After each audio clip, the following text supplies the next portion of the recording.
Hello' দোস্ত, আজি মই কথা পাতিম আমাৰ মুখ্যমন্ত্ৰী হিমন্ত বিশ্ব শৰ্মা আৰু তেখেতৰ পত্নী ৰিণিকী ভূঞা শৰ্মাৰ বিষয়ে। আহ, এটা চিৰিয়াছ এলিগেশ্যনছ অনা হৈছে Congress leader Pawan Khera along with Gaurav Gogoi ডেট ৰিণিকী ভূঞাৰ লগত যিটো ভাৰতৰ পাছপৰ্ট আছে সিটোক বাদ দি আৰু তিনিটা দেশৰ পাছপৰ্ট আছে। কৰ আছে? এটা হ'ল ইজিপ্তৰ আছে, 2 নম্বৰ হ'ল এণ্টিগুৱা বাৰবুডাৰ আছে, 3 নম্বৰ হ'ল ডুবাইৰ আছে আৰু ইণ্ডিয়াৰ আছে। তো টোটেল 4টা এইটো এলিগেশ্যনছ আনিছে। তো মোৰ কথা হ'ল এই যে এলিগেশ্যনছটো আনিছে সঁচাকৈ হয় নেকি? যদি সঁচাকৈ হয় কেনেকৈ এজন মানুহৰ এটাতকৈ বেছি পাছপৰ্ট হ'ব পাৰে?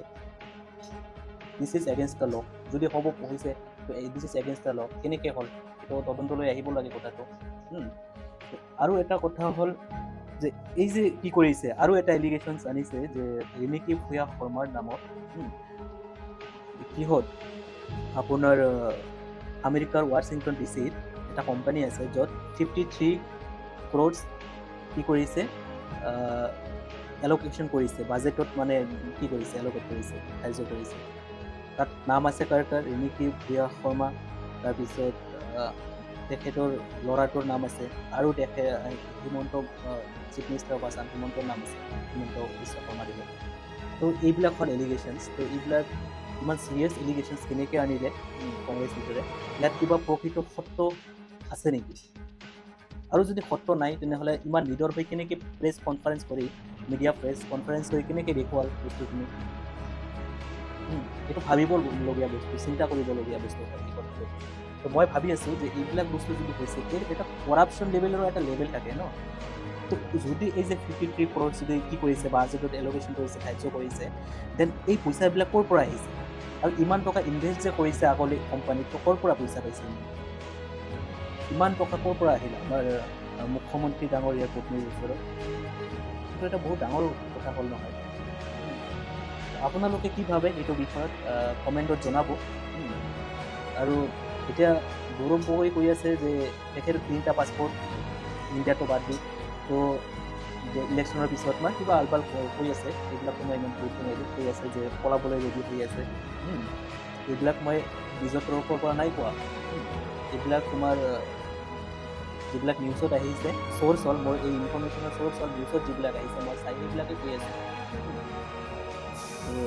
যেনেকুৱা এই 52 crore কথাটো মই হেডলাইন 8 নামৰ এটা চেনেলৰ পৰা লৈছোঁ, যিটো ফেচবুকত পাইছিলোঁ।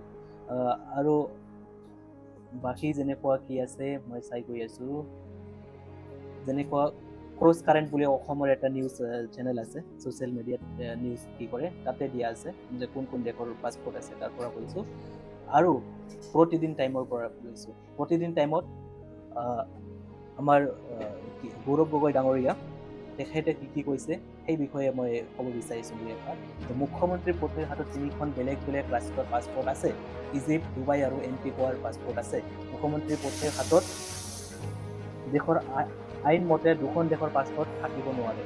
দিছ ইজ অবভিয়াছ, এইটো সঁচা কথা যে এজন ব্যক্তিৰ এগেইনষ্টত এটাই পাছপৰ্ট থাকিব, তাৰ এটাতকৈ বেছি পাছপৰ্ট থাকিব নোৱাৰে। তো 2খন দেশৰ পাছপৰ্টটো ইম্পচিবল কথা, কেনেকৈ থাকিব পাৰে?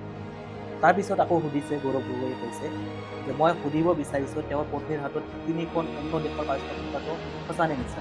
তেওঁ এইটো সুধিব বিচাৰিছে বুলি কৈছে, সুধিছে তেওঁ। তাৰপিছত আৰু সুধিছে হিমন্ত বিশ্ব শৰ্মা অসমক লজ্জানত কৰিছে, এইটো কথাও তেখেতে কৈছে, গৌৰৱ গগৈয়ে কৈছে। তাৰপিছত আৰু সেইবাবে ৰাইজে আৰু কৈছে কি, সেইবাবে ৰাইজে 9 তাৰিখে তেওঁলোকক বিদায় দিব, এইটো কথা তেখেতে মানে ভৱিষ্যতবাণী এটা কৰিছে, মানে কি কৰিছে, আইডিয়াত কৈছে হয়তো চাগে, যে 9 তাৰিখে তেখেতক বিদায় দিব। তাৰপিছত আৰু এটা এলিগেশ্যন আছে, তেওঁ ডুবাইত কিয় সম্পত্তি লৈছে বুলি বুজি পাইছোঁ, এনেকৈ কৈছে গৌৰৱ গগৈ যে তেওঁ মানে ডুবাইত কিয় সম্পত্তি লৈছে বুজি পাইছোঁ, নিৰ্বাচনত পৰাজিত হ'লে লগে লগে ডুবাইলৈ পলাই যাব, এইটো কথা কৈছে গৌৰৱ গগৈ। তাৰপিছত আৰু কৈছে যে কাৰণ অসমত থাকিলে তেওঁ জেলত থাকিব লাগিব। তেখেত অসমত থাকিলে তেখেতৰ মতে, গৌৰৱ গগৈৰ মতে, যে ইমান কৰাপশ্যন কৰিছে, তেখেতৰ মতে যদি অসমত থাকে তেওঁ জেললৈ যাব লাগিব। তো এইটো এটা পলাৰ ৰাস্তা বুলি কৈছে। কিন্তু তেওঁ যলৈ পলাই যায় তাৰ পৰা বিচাৰি অনা হ'ব, এইটো কৈছে গৌৰৱ গগৈ। ইয়াত মোৰ কোনো কথা নাই, মই যি নিউজত পাইছোঁ সেয়াই পঢ়ি দিছোঁ। চ' বেয়াকৈ নল'ব, বেয়াকৈ কমেণ্টো নকৰিব। কোনোবাই হয়তো হিমন্ত মামাৰ ছাপৰ্টত থাকিব, বেয়াকৈ কমেণ্ট কৰিব, অন্ধভক্তও কিছুমান থাকিব। মই কাকো ছাপৰ্ট কৰা নাই ইয়াতে। মই জাষ্ট যিবিলাক কথা এলিগেশ্যনছ আনিছে, যিবিলাক তোমাৰ কি কৰিছে, প্ৰেছ কনফাৰেঞ্চ কৰি যিবিলাক কথা কৈছে কংগ্ৰেছ পাৰ্টিৰ লিডাৰ পৱন খেৰা আৰু গৌৰৱ গগৈ ডাঙৰীয়া, তো এখেতৰ কথাখিনিয়ে মই আপোনালোকক জনাই আছোঁ। ইয়াত মই বঢ়াই চঢ়াই একো নাই কোৱা।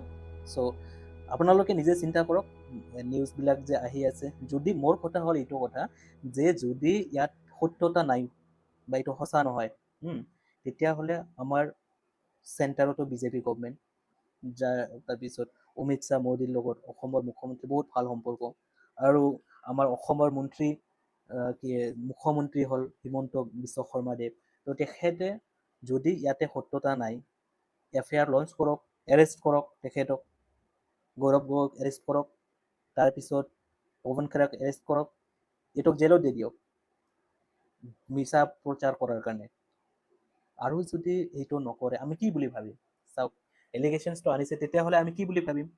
May be it is right, সঁচা চাগে, নহ'লেতো এনেকুৱা মানে কি কৰিব নোৱাৰে ন। আৰু যদি ইমান সম্পত্তি আছে তেনেহ'লে আপুনি নমিনেশ্যনত কিয় শ্ব' কৰা নাই? যেনেকুৱা আৰু এটা যিটো এলিগেশ্যনছ কি কৰিছে যে 53 crores এলিগেটেড হৈছে, আমিতো সেইবিলাক বস্তুটো চাই আছোঁ ন, ইয়াতে মাটি সিয়াতে কি, মানে এটা দুৰ্নীতিৰো এটা সীমা থাকে ন। যদি এনেকুৱা হৈছে, এইবিলাক বস্তু তদন্ত কৰক, কৰাৰ পিছত আফটাৰ ডেট আপুনি একশ্যন লওক। আৰু যদি আপোনাৰ এগেইনষ্টত এইবিলাক হৈ আছে, যদি সঁচা হয়, তেনেহ'লে আপুনি কি কৰক, নিজৰ পত্নীৰ বিৰুদ্ধে একশ্যন লওক, হয়নে নহয়? জয় অসম। আশা কৰিছোঁ ভিডিঅ'টো আপোনালোকৰ ভালে লাগিছে, আৰু ভিডিঅ'টো যিমান পাৰে আপোনালোকে শ্বেয়াৰ কৰি দিয়ক, যিমান পাৰে শ্বেয়াৰ কৰি দিয়ক, আৰু মোৰ চেনেলটো ছাবস্ক্ৰাইব কৰিব, আৰু নেগেটিভ কমেণ্টছ নকৰিব বেছি। মানে কি হয়, মোৰ ভিডিঅ'টো ঠিকে চবেই চাই শ্বেয়াৰ কম কৰে, আৰু চেনেলটো যে ছাবস্ক্ৰাইব কৰি ৰাখিব, ছাবস্ক্ৰাইবটো কম কৰে। যিমান পাৰে যোনে এটলিষ্ট চাই আছ, ছাবস্ক্ৰাইব কৰি দিয়া চেনেলটো। জয় অসম, ধন্যবাদ, শুভৰাত্ৰি।